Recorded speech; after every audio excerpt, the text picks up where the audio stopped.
Hello friends, welcome to my YouTube channel. My name is Harjeet Kaur. आज हम discuss करेंगे 18 of June के daily current affair questions.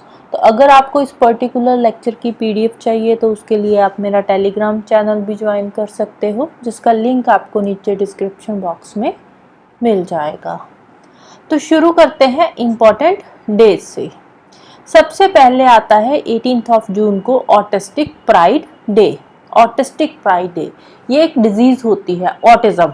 आपने सुना होगा, बहुत सारे बच्चों में ये डिजीज़ होती है ऑटिज़म। तो इसमें क्या होता है, इसमें जो बच्चा होता है उसका बिहेवियर थोड़ा अलग होता है बाकी बच्चों से। उनमें एक्चुअली बेसिकली ये बर्थ प्रॉब्लम होती है, क्रोमोसोमल प्रॉब्लम होती है। जैसे हमने पहले डाउन सिंड्रोम के बारे में पढ़ा था, कुछ उस टाइप की ही ये डिजीज़ होती है ऑटिज़म। तो ये डे सेलिब्रेट किया जाता है कि जो लोग ऑटिस्टिक हैं तो वो खुद के लिए शेम महसूस ना करो, आप वर्ल्ड के साथ मिलजुल कर रहो। राइट, तो ये मत सोचो कि हम बाकी लोगों से अलग हैं। तो आप सबके साथ इंटरेक्ट करो, लोगों के साथ नॉर्मली आप जो है वो रह सकते हो। तो उसके लिए ये डे जो है वो सेलिब्रेट किया जाता है, ऑटिस्टिक प्राइड डे। और इसका थीम है taking the mask of. Theme क्या है? Taking the mask of.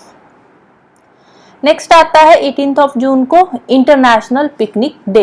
International picnic day, ये डे सेलिब्रेट किया जाता है कि आप एक दिन अपने लिए निकालो, अपनी जो नेचर अर्थ है उसके लिए निकालो, उसके साथ इंटरेक्ट करो, जाओ घूमो फिरो और अपने जो लव्ड वंस है तुम्हारे उनके साथ टाइम स्पेंड करो। तो उसको कमेमोरेट करता है international picnic day. Right, next चलते हैं क्वेश्चंस पे। Which was the opening film at 18th Mumbai international film festival. Mumbai international film festival का 18th एडिशन जो है वो चल रहा है। तो इसमें जो ओपनिंग फिल्म थी, ये कब शुरू हुआ था? ये शुरू हुआ था 15 ऑफ जून को शुरू हुआ था और 21 ऑफ जून तक ये चलेगा। राइट, तो इसमें जो ओपनिंग फिल्म थी वो कौन सी थी? वो एक डॉक्यूमेंट्री है, शॉर्ट फिल्म है, जिसका नाम है Billy and Molly and otter love story. Billy and Molly and otter love story.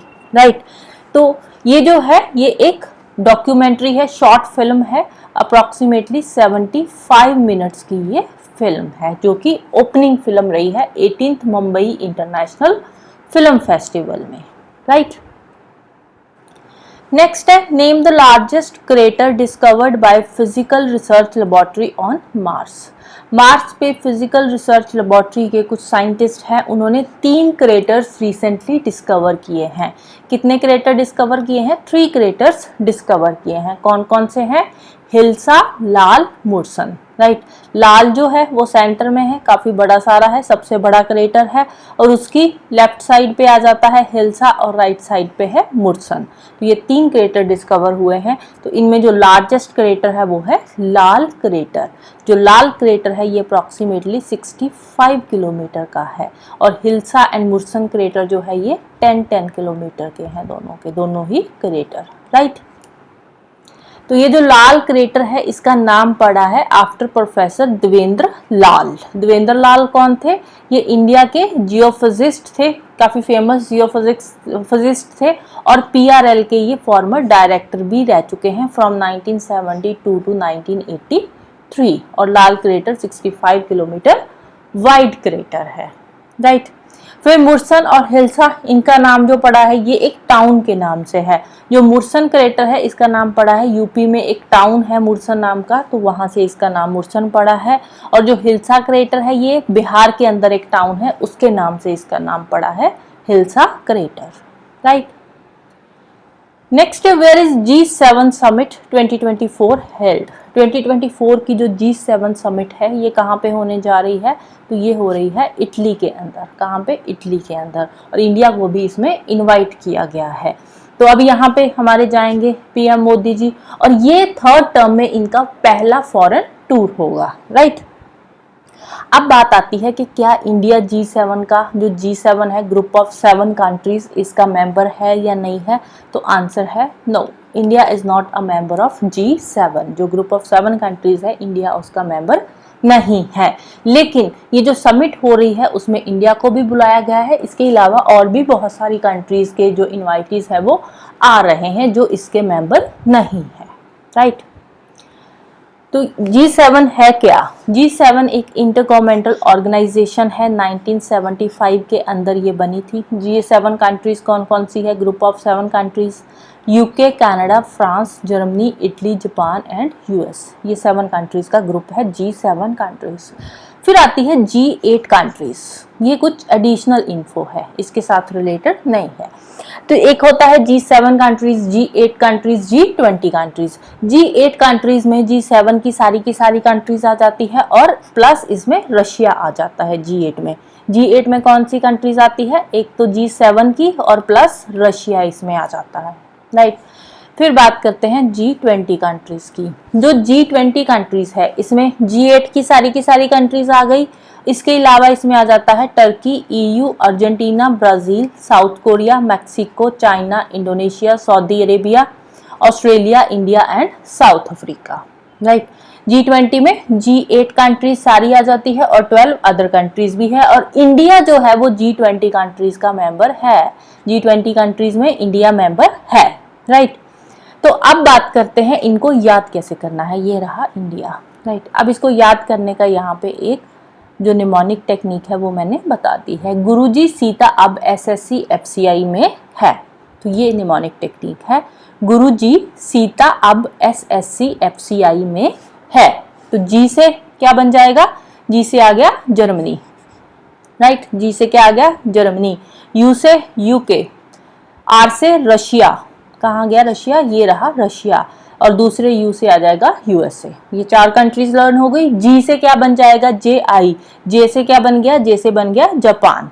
I से क्या बन गया? इंडोनेशिया। इंडोनेशिया भी ले सकते हो, इंडिया भी ले सकते हो, राइट। तो ये रहा जापान और ये रहा इंडोनेशिया, राइट। फिर नेक्स्ट चलते हैं सीता पे। सीता से S, S से क्या आ जाएगा? S से आप साउथ कोरिया भी ले सकते हो, साउथ अफ्रीका भी ले सकते हो, साउथ अरेबिया भी ले सकते हो। तो यहाँ पे हम लेंगे साउथ अरेबिया, राइट। S से साउथ अरेबिया। I से क्या आ गया? I से बन जाएगा इंडिया। T से टर्की आ जाएगा, ये रहा हमारा टर्की। T से A से क्या आ गया? अर्जेंटीना आ गया। सीता अब AB, A फिर से आ गया। एक तो A से अर्जेंटीना आ गया, दूसरा A से ऑस्ट्रेलिया आ जाएगा। और B से क्या बन जाएगा? B से आ जाएगा ब्राजील। SSC, ये जो दोनों S है ना, अब इन दोनों S को आप साथ में कर लो। South Korea and South Africa, दोनों ये साउथ वाले हो गए, South Korea and South Africa, right. C से आ गया चाइना। अब आ गया FCI। F से क्या बन जाएगा? F से आ जाएगा फ्रांस। C से कनाडा एंड I से इटली। FCI में M से क्या आ जाएगा? M से मैक्सिको, E से यूरोपियन यूनियन। हो गए टोटल 20 कंट्रीज, राइट। है जो है ये ऐसे ही सेंटेंस कंप्लीट करने के लिए है। गुरुजी सीता अब SSC FCI में है, राइट। नेक्स्ट है T K Chathunni who passes away recently is related to which field? T K चथुनी, recently इनकी डेथ हो चुकी है।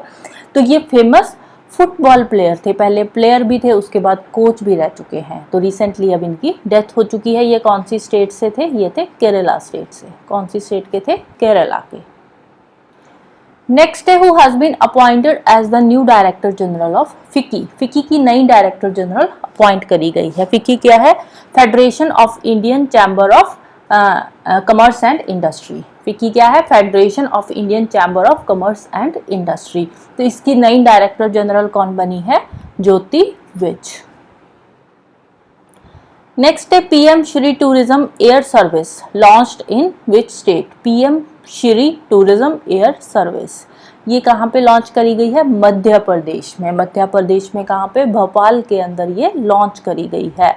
टूरिज्म को बढ़ावा देने के लिए, टूरिज्म को प्रमोट करने के लिए PM Shri tourism air service जो है वो लॉन्च करी गई है to promote tourism in the state. इसके अलावा इसको PM श्री पर्यटन वायु सेवा भी बोला जाता है। और इसकी जो फर्स्ट फ्लाइट थी वो भोपाल से लेकर जबलपुर की होगी। और इसको किसने शुरू किया है? इसको शुरू किया है एक प्राइवेट फर्म है, ये प्राइवेट पब्लिक प्राइवेट पार्टनरशिप के तहत इसको शुरू किया गया है और जो प्राइवेट फर्म है उसका नाम है Jetserve aviation private limited Flyola, right. Next है what was the theme of Mizoram sports conclave 2024। Mizoram sports conclave 2024 जो है ये होने जा रही है मिजोरम स्पोर्ट्स कॉन्क्लेव। तो इसका जो थीम है, थीम क्या है, इसका थीम है विजन 2036। थीम क्या है, विजन 2036 इसका थीम है। नेक्स्ट है Malabar river festival to be held in. Malabar river festival, तो ये कहाँ पे हो रहा है मलबर रिवर फेस्टिवल, ये कोझिकोडे में होगा। कहाँ पे होगा, कोझिकोडे में होगा। कब से कब तक है, जुलाई 25 से लेकर 28 तक ये होगा और ये इसका 10th एडिशन है मलबर रिवर फेस्टिवल का, राइट। तो इसमें इंटरनेशनल वाइट वाटर कैंकिंग चैंपियनशिप भी होगा। कैंकिंग चैंपियनशिप क्या होता है, जो एक पतली सी बोट होती है उस पर रेसिंग होती है जिसको बोलते हैं कैंकिंग चैंपियनशिप, राइट। 10th एडिशन है मलबर रिवर फेस्टिवल का। कहाँ पे हो रहा है, कोझिकोडे के अंदर हो रहा है। कब से कब तक है, जुलाई 25 से लेकर जुलाई 28 तक चलेगा ये।